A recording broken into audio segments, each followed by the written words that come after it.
Hello and welcome to All About Community. My name is Robert L. Harris and I am your host. I am just simply delighted to have as my special guest today, Daryle Whyte. Daryle is somewhat of a legend here in the Bay Area, even though he's a young man, in the sense that he's been the chairman of the 100 Black Men of the Bay Area. He was one of the founders of First Friday, and I could go on and on and on. But Daryle Whyte, welcome to All About Community. Well, thank you, Bob. Now tell me, what have you been doing recently in the community? Well, it's been a lot going on, Bob. I recently just got back on the board of 100 Black Men. Really excited about that. Now, how did you manage to get back on?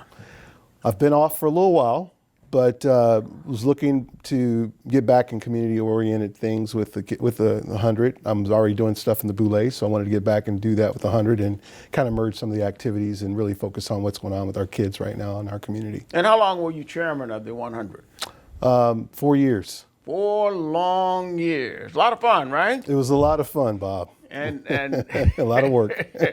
and during the last few years, you've been involved. You mentioned the Boulé Sigma Pi Phi fraternity. Correctly. And what have you been doing with Sigma Pi Phi fraternity?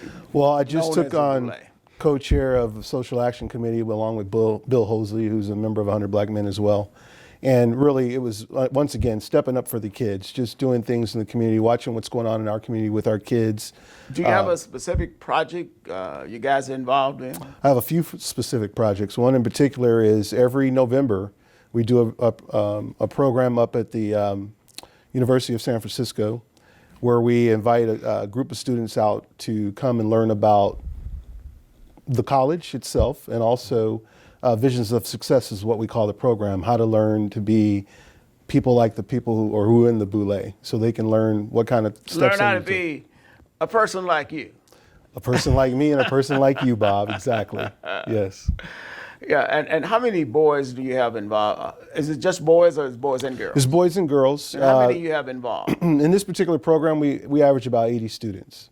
So it's probably 60-40 girls to boys in the program. In the 100 Black Men, it's predominantly boys, but not exclusively. So we have over 300 kids in that program. And you meet with the kids once a week, once a month, or what? Or is that a yearly basis?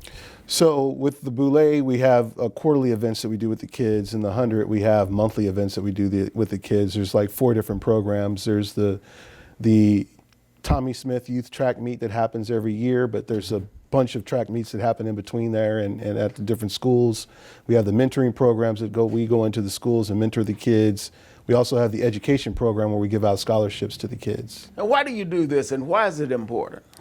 You know, there's several reasons for me, Bob. One is I was brought through a program like this myself as a kid. I remember growing up in Louisville, Kentucky, and my mother was a school teacher, and most of her relatives were in education, and my father was a corporate executive, but he was living in a different state, and I just didn't know what I really wanted to do. And so really it was a program called Black Achievers in the YMCA that I got involved in that really steered me towards being an engineer, going to school at Purdue and things like that. Really got me excited about that. And then, secondly, the recharge for me right now is, unfortunately, we lost our son about a year ago last year. And it's important to me to get out and mentor young African-American men to just make sure they're all going down the right path. He was going down the right path, but things happen. And so I also look at my little girls right now and say, hey, I want to make sure that there's enough good Black men out there for them when they get ready to go out into the world and do things that they want to do. And so, I have a vested interest all the way around. And you're also a member of some fraternity called? I am, Kappa Alpha Psi Fraternity Kappa Incorporated. Alpha That's right. That's right. Which also Kappa does a lot of Alpha Psi. mentoring as well. Indeed, That's indeed. right. Now let's focus for a moment on First Fridays. How did that get started, and what was the purpose behind that? And I understand it's still going on. Yeah, so there was actually a few individuals that started First Fridays a few years before I did. They started in 1988. I came on the scene in 1992. I was in the Bay Area. I was working at Intel Corporation. I was out looking for something to do around African American individuals that were up and becoming African American individuals. I ran across First Fridays. I fell in love with it. It was May of 1992. And I said, this is the one place I can go and I see people like myself dressed up in a suit, working, looking for the next achievement in life, whether it be buying a home or whatever they were trying to do in their life, go to MBA school, whatever. So I fell in love with that organization, got involved, and then my partner Deanna and I ran it for several years, and it's just grown over the years. And we ended it with we didn't end it, but we started it with a major white party several years ago, which has grown over the years to 2,000-3,000 people each year when we do an annual event. And so things have changed in our community as far as people wanting to get dressed up on a First Friday and go out. Nothing wrong dressing up. Right. But we try to maintain the integrity of the event that we've done over the years and continue to do that. I recall, as a member of the 100 Black Men in the Bay Area, I believe it was during your tenure, you placed a lot of focus on economic development. Why is it important for blacks to engage in economic development? Good question, Bob. I think that is one of the only plights in our community that we really can control somewhat. There's so many roadblocks for us, from the education system, through the health system, through the prison system, all those different stumbling blocks that have put out before us.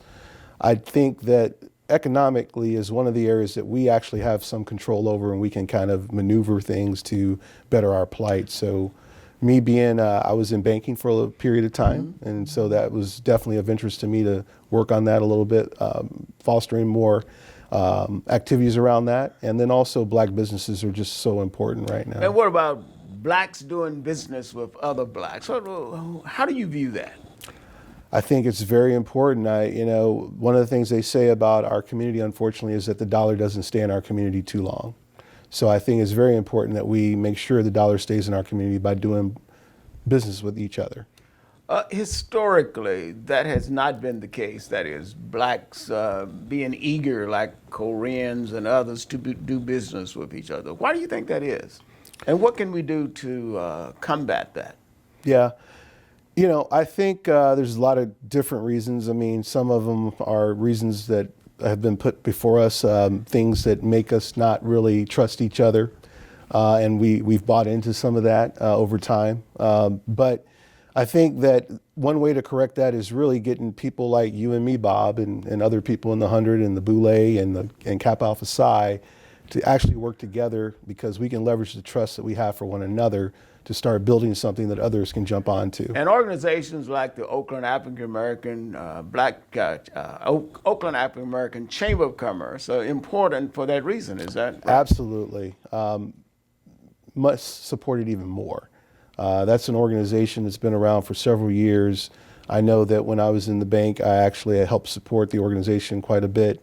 You did, and we appreciate it. All right, great. And I think we need to support it even more. So that is another organization that we can leverage to help make that growth happen. And the Oakland African American Chamber of Commerce, for example, tries to bring all businesses together, especially African American business, so that they can learn to trust each other and do business with each other. Because it's a sad day when you have people with resources not utilizing those resources in their own community.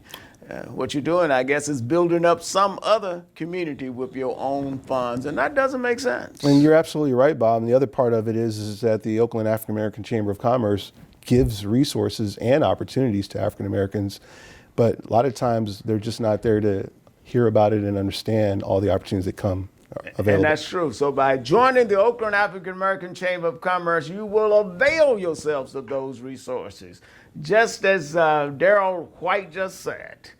Daryle, I want to thank you for coming. You've been a great friend over the years, and I personally want to congratulate you for all that you do here in the Bay Area, especially in the African American community. And in the final analysis, no matter what you do, when you do it, or even how you do it, it's still going to be all about community. Daryle, thank you for joining us. Thank you, Bob. Appreciate it.